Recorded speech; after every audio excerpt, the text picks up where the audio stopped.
Welcome to the Daily Commercial Forum. I am your host, Sandy Moore. School will be starting again for students in Lake County on August 19th. Today we will be talking about recent changes with the bus transportation, along with how to keep our kids safe on the bus and at the bus stops. Our guests from Lake County School Districts are Scott Fender, Supervisor of the Transportation Department, and Sabrina Dillon Banks, Safe Schools Coordinator. Also joining us from the Leesburg Police Department is Officer Kyle Moore. Welcome, everyone. Thank you. Well, let's start out by talking about a little bit about the school transportation system for Lake County. How many buses are we talking about? How many kids does it service? Give me some information on that. Okay, well, we transport a little over 22,000 students each day back Wow. and forth to school. And we serve about 45 schools, 290 bus routes.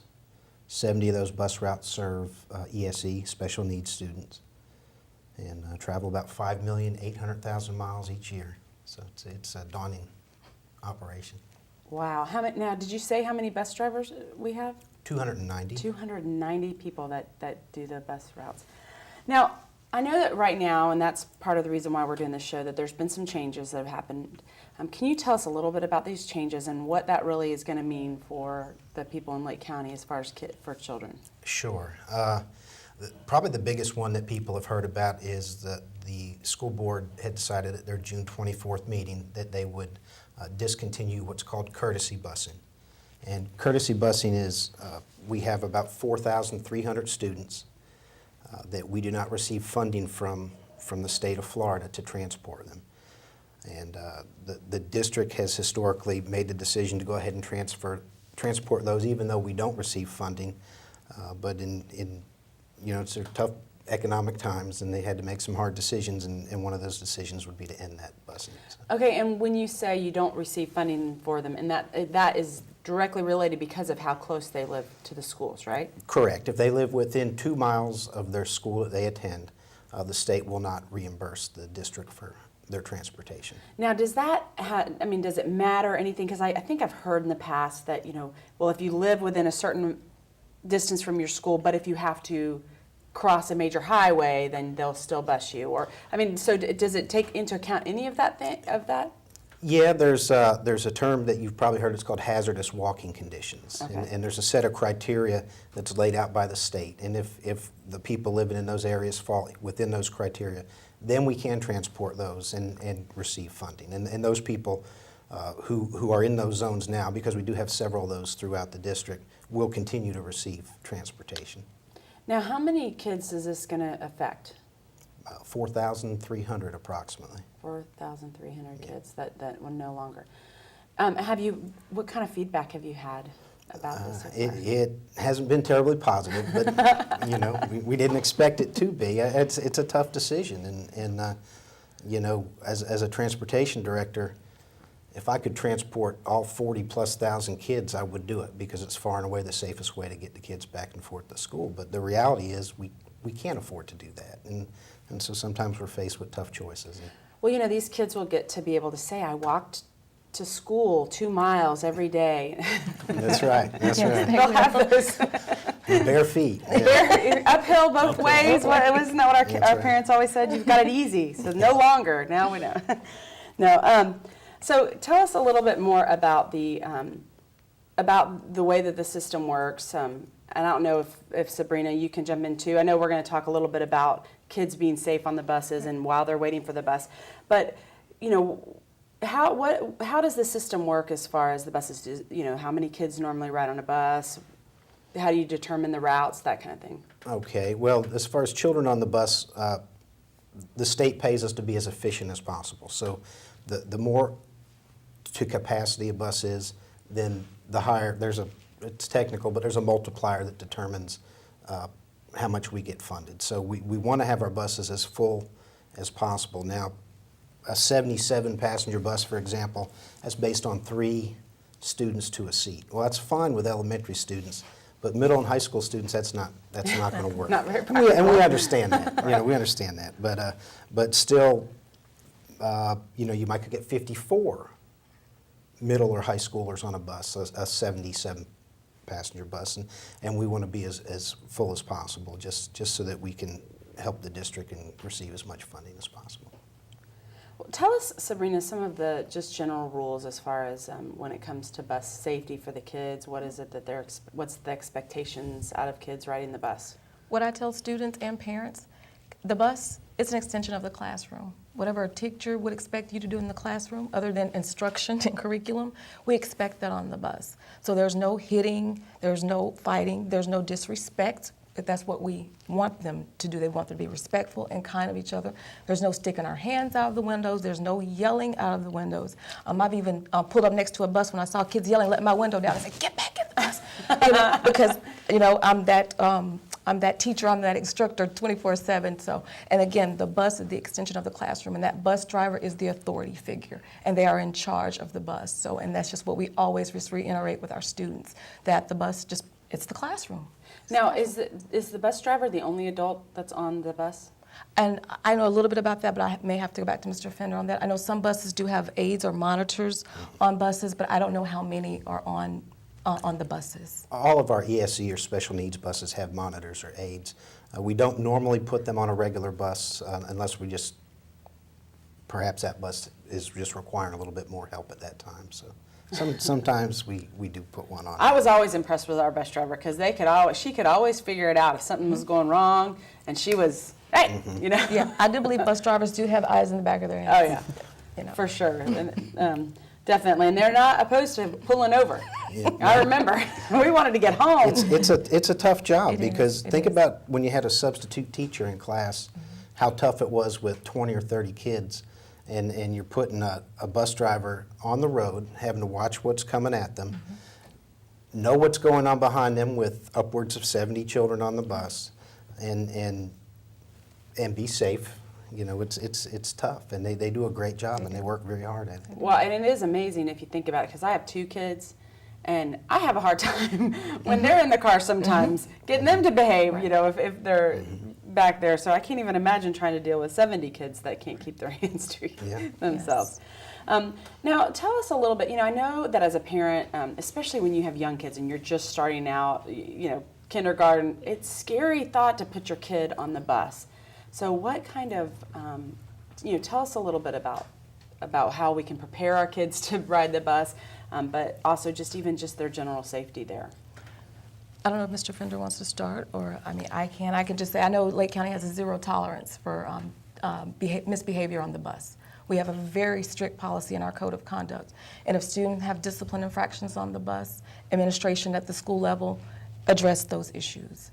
Because we have a policy that's in place. So it carries over into the school? Oh, yes. The bus drivers, they document it on a discipline referral, a bus discipline referral, and that information is then given to school-based administration. And then we follow the school board policies discipline ladder for buses, and it's more strict than school-based discipline ladders because it is a safety concern. You do have lives, that you're trying to make sure that they're being taken care of. So administration at the schools levels, we do get, don't get me wrong, we get parents that come up there and they're stomping and then screaming because we do have to, have to suspend kids off the bus for misbehavior. Well, how's my kid going to get to school? Unfortunately, that's something you're going to have to work out, but we have to make sure that the roads, are safe, and so we have to follow that. But if you're a parent trying to prepare your child for that first day on the bus, that was really difficult for me. I just did a practice with my daughter. We talked about it. We looked at school buses. We talked about, follow what the bus driver says. You follow the rules. If there are issues, you don't get up when the bus is moving. Just those basic rules of thumb in life, is what I would encourage a parent to do. And I'll let Mr. Fender, take over. I was just going to say, and in that student code of conduct, it does list out the rules while you're waiting for the bus, boarding the bus, and really what we just need to do is, all parents receive a copy of the code of conduct. If they would just take 15 or 20 minutes and go through and read those rules and make sure the children understand it, because we don't want to suspend anybody from the bus. It's not less work when we suspend them, it's more work. There's documentation. Right. We want to take them back and forth to school, but our charge is to do it as safe as possible, and so that's what we're going to do. Well, and now you had mentioned, you have parents kicking and screaming, and I think that's because their kid wasn't able to ride the bus, but if a parent has a concern, what do they need to do if they have a concern with something that's happening, like on the bus? Well, like I said, if it's a student issue, it's student to student. Yes. I would say they need to notify that school-based administration, and then either that administration can get with Mr. Fender's office with the bus drivers and try to follow up that way. It just depends if it's a student-to-student issue. I would encourage a parent to just notify that school and say, you know, my child's having an issue. You know, can someone look into this? And then school-based administration would, you know, take over and work from there. So that's the direction to Yes. go. Now tell me a little bit about, like, when, you know, they're waiting for the bus, how early should a kid get out there? I remember as a kid running to try to catch the bus. That's not what we want. That's not what we No, probably not. No. What we ask is all students will be given an approximate bus time, you know, whether it be 7 o'clock or 7:05. We ask that they be out there at least 5 minutes before, and really not more than 15 minutes before, because the bus is never going to come that early, or Right. it certainly shouldn't. But Then that you will really have some angry parents. Yes, yes. And, so that's what we ask, 5 minutes before, not more than 15 before. And again, that's spelled out in our code of conduct. And what about if weather, like, you know, if it's pouring down rain, what's the expectation there for the kid at the bus stop? I mean, what do you? Well, there's nothing we can do Right. about the weather, you know, and most times the parents will come out, or they'll be waiting in a car, or they'll be standing with Right. an umbrella, but it's Florida. We Oh, get and I rain, understand yeah. that. You know, just curious, you know, can you hide in your house? They'll open the door. Well, and you the problem with that is it creates danger, for lack of a better word, because if a driver looks out and doesn't see anybody at the stop, and then they may think nobody's coming and proceed to go. Meanwhile, the child's running up the side of the bus or the back of the bus. And So the best thing to do would be as a parent to, like, maybe bring your car up, let them sit in the car and wait for the bus if that that's way, if that's something like possible or something, or stand outside. But when they're running from the house, the driver may very well have looked and not seen him and is preparing to go. And if a child trips or falls, you know, buses are huge, big, heavy machines. And that. Well, and we know that, you know, not all stops are right in front of your house either. So how do you determine where the bus stops are? the state asks us, and when I say the State Department of Education, they would prefer buses to be a minimum of 200 feet apart. And they also ask us not to put, the maximum they would like, and of course we're not tied to this because every situation is different, but would be 4 within a 1 mile period, in a 1 mile distance. Okay. So, so you look at how many students, where the students are coming from. I mean, if you have one child on one end of a block and 50 on the other, you don't want to put it up there and make them all come to the bus. But then there's also certain, we're supposed to have our bus stops 200 feet past an intersection. So, we're tied to the criteria that the state sets there too. So there's no perfect answer. There's just the best one sometimes we can So come you up just with. kind of come, and I would guess that you're looking at where is the best safe place for them to be too, because they have to sit there and wait, make sure they're out of traffic. So if they're And our route managers and lead drivers go out and they do bus stop safety checks to make sure that it's not on a curve or it's, those types of things. So Right.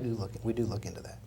Well, I want to talk a little bit about, because, about as pedestrians and people when school is in, what kind of things can we do to make sure that we're safe? What are the laws pertaining? I always get confused when you see the bus. I know you're supposed to stop with the bus out, but if there's double lanes, I mean, when does that rule not take effect? So, Kyle, talk to us a little bit about that.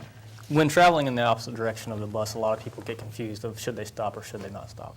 Well, per the statute, if there is a space of at least 5 feet of unpaved surface or a raised median or barrier, you do not have to stop when you're traveling the opposite direction. Okay.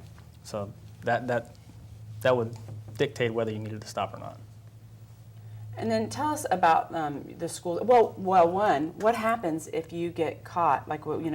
If you get caught passing while the Yes. lights are active and the signs are out, it is a moving violation and it's punishable with a fine of $271 for passing a stopped school bus. They take it serious. And, Yeah. and that's a huge concern for us. And it's so big, as a matter of fact, that during the last 3 years, the Department of Education and what's called the FAPT, or Florida Association of Pupil Transportation, has taken one day during the school year and just had the entire state do a count of how often that happens in one day.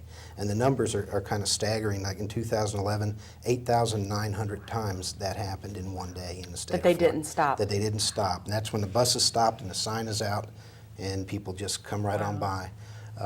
2012, 8,400. And this past year we did it, and it was 11,684.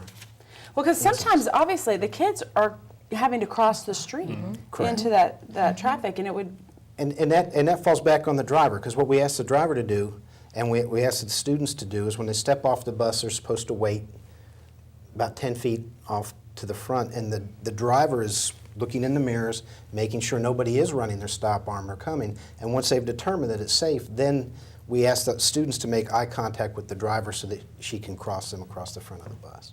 So, I mean, there's procedures. there's other precautions in There's place. procedures in place for that, but and they need to be, because it happens every day. Oh, absolutely. Yeah, especially if That's somebody might be scary. coming a little quick, and if it's on a Yeah. somehow. What about the school zones? What kind of fines there? I mean, I know, The school zone fines are different than regular fines. The base fee of the fine is doubled in a school zone. And the fine amounts range from $156 being the lowest to $606 being the highest, depending on the violator's speed. So once again, school zones and passing school buses, anything that is school related is very serious offense.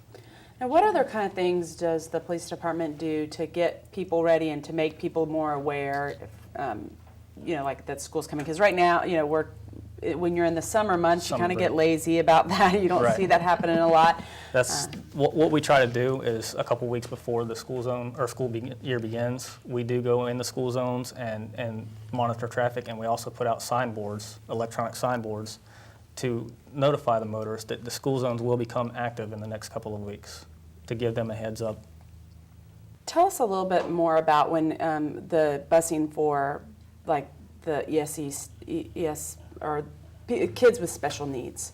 What exactly the options for parents when it comes to that are? What happens is when a child is an ESE student or special needs student, they have a team at the school that includes the parents that performs what's called an IEP or an individual education plan. And at that time, they make the decision if transportation is a function of that child's in-school program or not. And if they decide that, then they contact our office and we make arrangements for them to travel and be transported on an ESE bus. And those buses aren't necessarily in the same route. They might be. They're separate buses, so they could very well be coming along right behind another bus or ahead of another bus. Or Okay, so it's not that you just use an ESE bus and then you also have other kids that don't have special needs. It's pretty much just devoted Correct. to special needs Correct. kids. Yes. Very good. Well, now, we're kind of running out of time, so I don't want to miss anything that you all feel is so important, but is there anything that you want to cover that we haven't? Yeah, I just would like to mention as we're making these changes regarding the courtesy riders that the staff is working hard and that we hope to by August 1st on the school board website have that information and the address lookup so that those people who have maybe concerns about any changes with their bus ridership by August 1st you'll be able to go in there and determine if in fact they're in that 2-mile zone or what school they'll attend. And so that's our goal, is to have it up by the 1st. And what is that website? It's the Lake County School website. It's www.lake.k12.fl.us. Thank you. You're welcome. Very good. Anything else? Just from a safe school standpoint, as Mr. Offender said, code of conduct, that is so important. I know it's a lot of information in there, but it's valuable information to keep our students safe. So I just encourage parents and students to just take some time to read the code. And if they have questions about this, is there a good place for them to call? Is there a specific number that they should call, or should they just really talk to their schools if they have questions when dealing with the buses and the bus routes and all of those things? They're welcome to call the schools. The schools will certainly get the information to us, and we'll get back to them as quick as possible with an answer. Well, very good. Well, I thank you for all your information, and I hope for a very safe school year, Thank you. especially on our buses. Thank you very much. Thank you very much.